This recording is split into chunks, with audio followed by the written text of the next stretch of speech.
अरे मैं इस वक्त अकरम शहीद पार्क में मौजूद हूँ। अकरम शहीद निशान हैदर हैं, 1971 वॉर के हीरो हैं, हमारे वेटरन हैं। ये उनके नाम पे एक पार्क मंसूब किया गया है, यहाँ उसके साथ एक लाइब्रेरी भी है।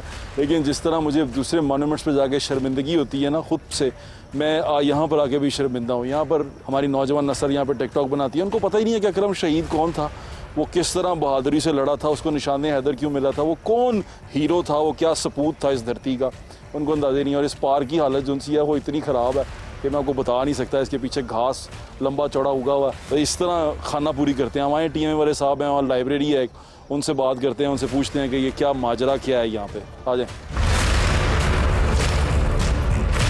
ये मेजर अकरम शहीद के नाम से पब्लिक लाइब्रेरी, और लाइब्रेरी के अंदर अब मौजूद हैं।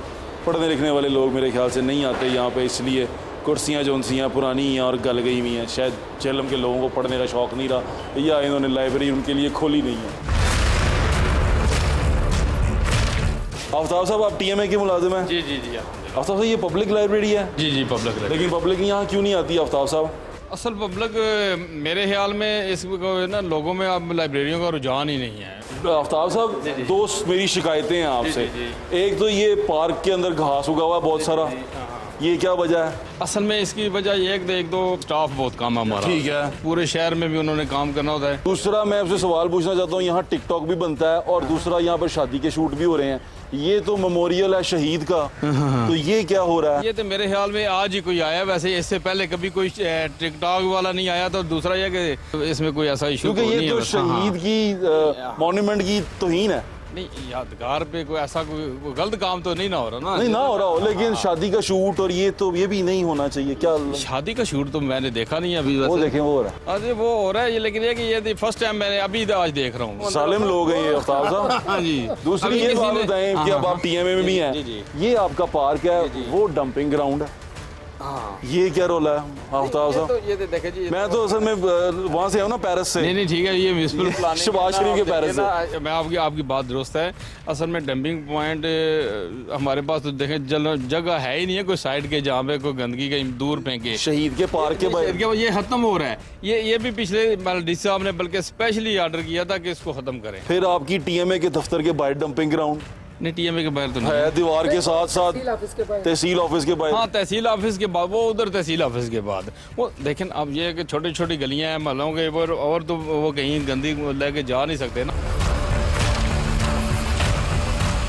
चले, यहाँ बड़े अच्छे आदमी हैं, बड़े मुस्कुरा रहे हैं, मैं बता रहा हूँ। लेकिन ये जो सा आपका पार्क है, इसको भी जरा ठीक करवाएं। आज तो तकरीबन चौथा साल है, भर्ती तो किसी महकमे में हो नहीं रही। सियासी भर्तियाँ भी बंद करती हैं? और चीज़ बंद है जनाब। फवाद चौधरी साहब ने भी कोई बंदा नहीं ऐड करवाया? नहीं, उन्होंने भी नहीं। बड़े शरीफ आदमी हैं माशाल्लाह। नहीं, वो नहीं करते ऐसे।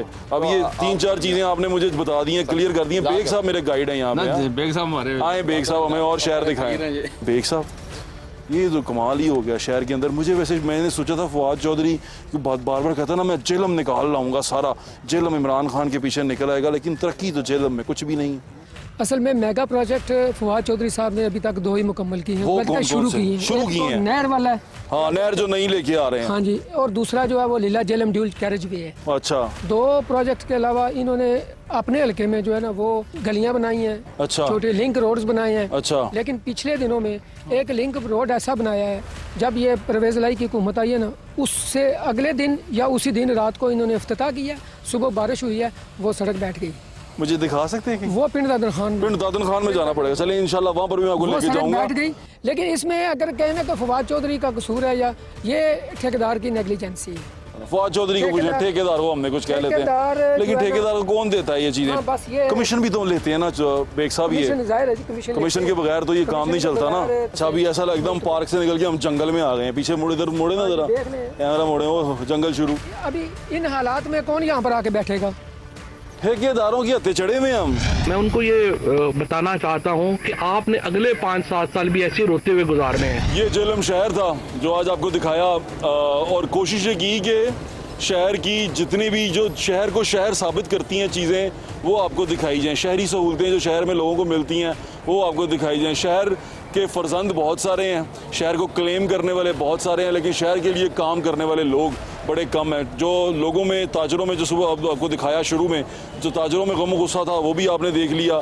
यहाँ पर सड़कों की सूरत हाल भी अबतर है, यहाँ पर सिचुएशन जो सी है वो ऐसी है कि निगलेक्टेड है, क्योंकि ऐसा लगता है यहाँ के रहने वालों को कि यहाँ पर शायद जो मेन स्ट्रीम मीडिया है वो घुसे ना, कोई एंकर जाके शो करे ना, कोई वहाँ पर सेट पे कहीं जहलम की बात हो ना, तो ये तमाम चीज़ें वो ज़हन में सोच के बैठे होते हैं कि यहाँ किसने आना है, ये किसने उठाना है। लेकिन उनके लिए मेरी अर्ज़ इतनी सी है कि ये वो जगह है जिसने उनको वहाँ बिठाया है जहाँ वो आज मौजूद हैं। जो आज वो तिंगड़ के बातें करते हैं ना, जो आज वो बड़े तुरम खां बने होते हैं और कहते हैं कि फ़लाँ चीज़ हो जाएगी, फ़लाँ चीज़ हो जाएगी, हम खड़े हुए हैं, वहाँ हमारे।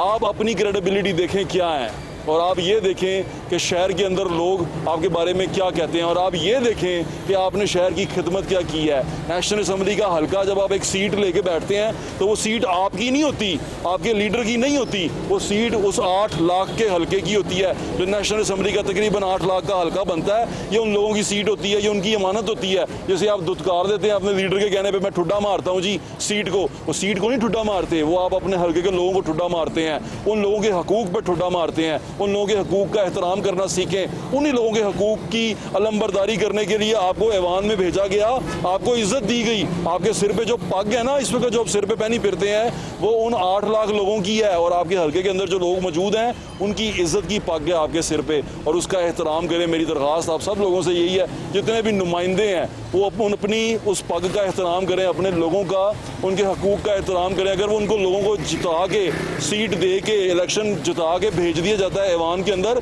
वो एहतराम करें उस सीट का। लीडर के कहने पे, लीडर के मफाद में वो सीट को ठोकर ना मार दें। वो सोचें कि वो किस तरह यहाँ तक आए, और जो उनके पीछे लोग हैं, जो अस्पताल में बिलखते हुए लोग आपने देखे, जो ताजर रोते हुए आपने देखे, उन तमाम का हक है उसके ऊपर।